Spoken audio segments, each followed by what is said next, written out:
one of the senior leaders of the Taliban for several years and is also the co-founder of the group. Hello and welcome to UPSC History View. Today, let's learn about Abdul Ghani Baradar. Abdul Ghani Baradar is a co-founder and a senior deputy leader of the Taliban in Afghanistan. Although serving under the supreme leader Hibatullah Akhundzada, Baradar is regarded as a de facto Taliban leader. He is known by the honorific Mullah, and Muhammad Omar, the first leader of the Taliban, nicknamed him Baradar, which means brother or Mullah brother. Baradar held senior positions in the Taliban during their rule from 1996 to 2001. After the Taliban government failed to the US-led invasion in 2001, Abdul Ghani Baradar rose to lead the organization's Quetta Shura in Pakistan, becoming the de facto leader of the Taliban. He was imprisoned by Pakistan in 2010, possibly because he had been discussing a peace deal with the Afghan government secretly without the involvement of Pakistan. He was released in 2018 at the request of the United States and was subsequently appointed a deputy leader of the Taliban and head of their political office. Let's take a look at the early life of Abdul Ghani Baradar. Baradar was born in about 1968 in the Witmak village of De Raud district in Uruzgan province of Afghanistan. He is a Zirak Durrani Pashtun of the Sadozai tribe, a sub-tribe of the Popalzai. He and Muhammad Omar became friends when they were teenagers. He fought during the 1980s in the Soviet-Afghan War in Kandahar, mainly in the Panjwai area, serving as Omar's deputy in a group of Afghan Mujahideen against the Soviet-backed Afghan government. Omar gave him the nom de guerre Baradar, which means brother, because of their close friendship. He later operated a madrasa in Maiwand, Kandahar province, alongside Omar. According to Western media, Omar and Baradar may be brothers-in-law via marriage to two sisters. In 1994, he was one of four men, including Omar, who founded the Taliban in southern Afghanistan. During Taliban rule in 1996 to 2001, Baradar held a variety of posts. He was reportedly governor of Herat and Nimruz provinces, and/or the corps commander for western Afghanistan. An unclassified US State Department document lists him as a former Deputy Chief of Army Staff and Commander of Central Army Corps, Kabul, while Interpol states that he was the Taliban's Deputy Minister of Defense.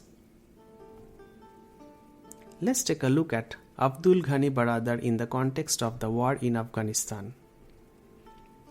Following 11 September 2001 attacks, the United States invaded Afghanistan and deposed the Taliban with the help of Afghan forces. Baradar fought against the US-supported Northern Alliance and, according to Newsweek, hopped on a motorcycle and drove his old friend Omar to safety in the mountains in November 2001, as Taliban defenses were crumbling. One story holds that a US-linked Afghan force actually seized Baradar and other Taliban figures sometime that month, but Pakistani intelligence secured their release. Another story reported by Dutch journalist Betty Dam contains that Baradar actually saved Hamid Karzai's life when the latter had entered Afghanistan to build an anti-Taliban force. The new Afghan government was organized in accordance with the December 2001 Bonn Agreement. Hamid Karzai served as interim leader and later president of Afghanistan. Baradar now found himself fighting international forces and the newly formed Afghan government. Many fellow Taliban commanders were killed over the years following the initial invasion, including Baradar's rival Dadullah, who was killed in Helmand province in 2007.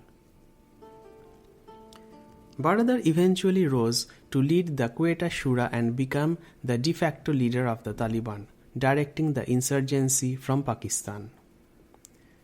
Western diplomats considered him to be among those in the Shura who were more open to contact with the Afghan government and more resistant to influence from Pakistan's Inter-Services Intelligence or ISI.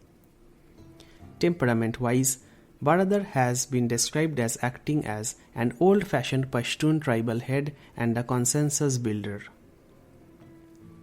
Despite his military activities, Baradar was reportedly behind several attempts to begin peace talks, specifically in 2004 and 2009, and widely seen as a potentially key part of a negotiated peace deal. Let's learn about his imprisonment in Pakistan from 2010 to 2018. Baradar was arrested by Pakistan's Inter-Services Intelligence or ISI in late January or early February 2010 in Karachi. Pakistan only confirmed the arrest a week later, and Pakistani Interior Minister Rehman Malik denied reports that US agents had been involved in the arrest. According to New York Times reporting soon after the arrest, American intelligence agencies had tipped off Pakistani counter-terror officers about a meeting of militants with a possible link to Baradar, but that it was only after several men had been arrested that they realized one was Baradar himself. According to New York Times reporting months later, Pakistani officials were then claiming that they had been targeting Baradar himself because he had been secretly discussing a peace deal with the Afghan government without the involvement of Pakistan, who had long supported the Taliban. They claimed that the ISI tracked Baradar's cell phone to an area of Karachi, called on the CIA to use a more sophisticated tracking device to find his precise location, and then the Pakistanis moved in to arrest him. The New York Times concluded that events and motives were still unclear. The story was only lightly covered in the Pakistani press when it initially broke, except for the newspaper Dawn, which published detailed information. Abdul Qayyum Zakir became the Taliban military leader after Baradar's arrest. Although some analysts saw Baradar's arrest as a significant shift in Pakistan's position, others claim that Pakistan arrested Baradar to stop his negotiations with the Karzai government so that Pakistan would get a seat at the table, because an agreement between the Taliban and the Karzai government could deprive Pakistan of influence in Afghanistan. Another view contended that Pakistani General Ashfaq Parvez Kayani was using the series of Taliban arrests to help extend his own career beyond his slated November 2010 retirement date, the theory being that this would raise his standing among American policymakers and thus pressure the Pakistani government to detain him. The Afghan government was reportedly holding secret talks with Baradar, and his arrest was said to have infuriated President Hamid Karzai. Despite repeated claims that Pakistan would deliver Baradar to Afghanistan if formally asked to do so, and that his extradition was underway, he was expressly excluded from a group of 9 Taliban prisoners that Pakistan released in November 2012. They eventually released him in mid-October 2018.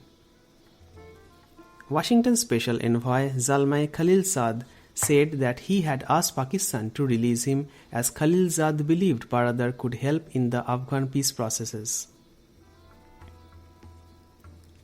Let's learn about Abdul Ghani Baradar's post-release career from the prison. After his release from the prison, Baradar was appointed a deputy to the supreme leader of the Taliban and the chief of the Taliban's political office in Doha, Qatar, in January 29. He was the most senior of the 3 deputies to the leader, the other 2 being Sirajuddin Haqqani and Muhammad Yaqub. Although he serves under Supreme Leader Hibatullah Akhundzada, according to The Economist and The Diplomat, Baradar is regarded as the Taliban's de facto leader. In February 2020, Baradar signed the Doha Agreement on the withdrawal of US forces from Afghanistan on behalf of the Taliban. On 17 August 2021, Baradar returned to Afghanistan for the first time since the fall of the first Taliban government in 2001. It was rumored that he will become the president of Afghanistan following the overthrow of the government of Ashraf Ghani by the Taliban in August 2021. On 23 August 2021, CIA Director William J. Burns held a secret meeting with Baradar in Kabul to discuss the August 31st deadline for US military withdrawal from Afghanistan. Thank you for listening to this discussion on Abdul Ghani Baradar, an Afghan militant and the co-founder of Taliban. For more such discussions, get the UPSC Practice app from the App Store.